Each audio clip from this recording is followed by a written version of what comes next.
जय श्री कृष्ण। आप सभी को कृष्ण जन्माष्टमी की हार्दिक शुभकामनाएं।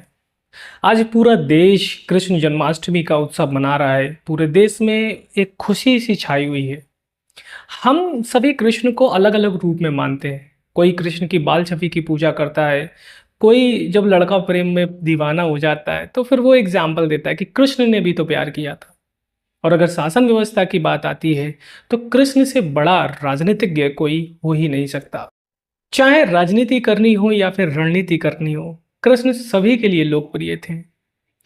कृष्ण को मानते तो सब हैं, लेकिन कृष्ण को जानते नहीं हैं। हम सभी कृष्ण को उतना मानते हैं जितना हमारे लिए जरूरी हो। जितना हमें फायदा हो रहा है हम कृष्ण को सिर्फ उतना मानते हैं। उससे ज्यादा ना तो कृष्ण को कोई मानना चाहता है और ना ही कृष्ण को कोई जानना चाहता है। कृष्ण कोई ईश्वर नहीं है, कृष्ण कोई भगवान नहीं है। कृष्ण एक सोच है जो हर युग में बसती है। कृष्ण एक छोटे से बच्चे से लेकर हर वो लड़का जो प्रेम में पागल हुआ जा रहा है, हर वो व्यक्ति जो सत्ता पे बैठने के बाद खुद को ईश्वर समझने लगता है, हर किसी में ये सोच बसती है। हर कोई कृष्ण के मार्ग पर चलता है।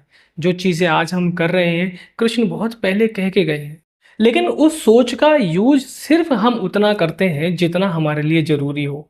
हमें कितना फायदा है हम ईश्वर को उतना मानते हैं कि जितना हमें फायदा हो रहा है। हमारे बिजनेस में कितना फायदा हो रहा है, हमारे जो प्रेम प्रसंग है उसमें हमें कितना फायदा। आज ईश्वर है या नहीं है पता, ईश्वर को मैंने नहीं देखा, परंतु एक बात मैं जरूर कहूंगा कि ईश्वर मेरे अंदर बसता है, ईश्वर कण कण में बसता है। और अगर आज ईश्वर है और इस सृष्टि को देख रहा है तो इस सृष्टि को देखकर ईश्वर बहुत ज्यादा दुखी हो रहा होगा।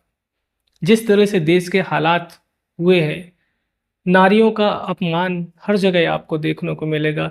कोलकाता में इतनी भयावह जो घटना हुई है, और बहुत सारी ऐसी लड़कियां, बहुत सारी ऐसी जो बेटियां हैं उनका उनके साथ ये घटनाएं होती हैं।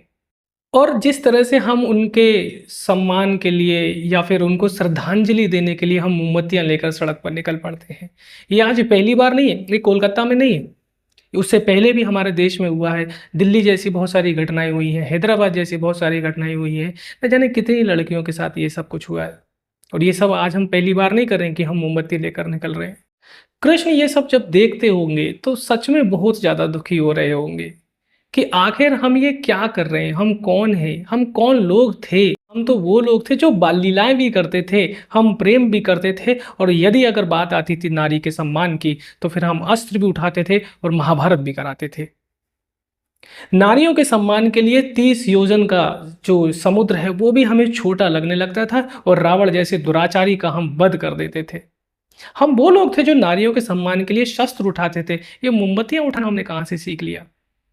ये नारियों के साथ अपमान जैसी जो घटनाएं हमारे संसार में हो रही है, और हम कह रहे हैं कि हम कृष्ण को फॉलो कर रहे हैं। हम तो वो लोग थे जो हम कहते थे कि यत्र नार्यस्ते पूज्यते रमन्ते तत्र देवता। जहां नारियों का सम्मान होता है देवता भी वही निवास करते हैं।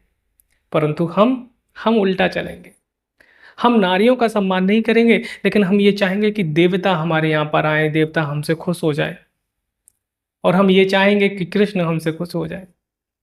कृष्ण से हमें सीख लेनी चाहिए। कृष्ण हमें सिखाते हैं कि एक बांसुरी बजाने वाला ग्वाला अगर नारियों के सम्मान की बात आती है तो वे शस्त्र भी उठा सकता है। ये मोमबत्तियां उठाना हमारा काम नहीं है। हम सनातनी लोग थे, और हम क्या थे हमें ये जानना चाहिए। वो सोच हमें अपने अंदर लाना चाहिए, कृष्ण को हमें अंदर लाना चाहिए। इसलिए आज कृष्ण जन्माष्टमी के दिन हमें अपने आप से ये हमें वादा करना है कि कृष्ण को मानना अच्छी बात है, ईश्वर के रूप में उसे मानना अच्छी बात है। लेकिन उन्होंने जो रास्ता हमें दिखाया, जिस युग की हम उन्होंने जो शुरुआत की, उसको भी हमें एक सही दिशा पर लेकर जाना है। थे कि महाभारत दो पक्ष है लेकिन एक ही परिवार है, और दोनों पक्षों से अगर कोई भी मरता है तो एक ही परिवार के लोग जो है वो मरेंगे। फिर भी महाभारत हुई और एक नए युग की शुरुआत हुई, क्योंकि अधर्म जो था वो हावी हो गया था। अधर्म इतना हो गया था कि महाभारत का होना जरूरी था। और आज के टाइम पे अधर्म इतना है कि शायद कृष्ण भी ये सोचेंगे कि मैं जाऊं या ना जाऊं।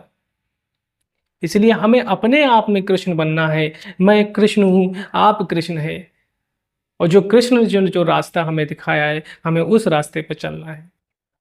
तो अगर आप ऐसा कर पाते हैं तो सच में आप एक नए युग की शुरुआत कर पाते हैं। इसी के साथ आप सभी को एक बार फिर से कृष्ण जन्माष्टमी की हार्दिक शुभकामनाएं। जय श्री कृष्ण।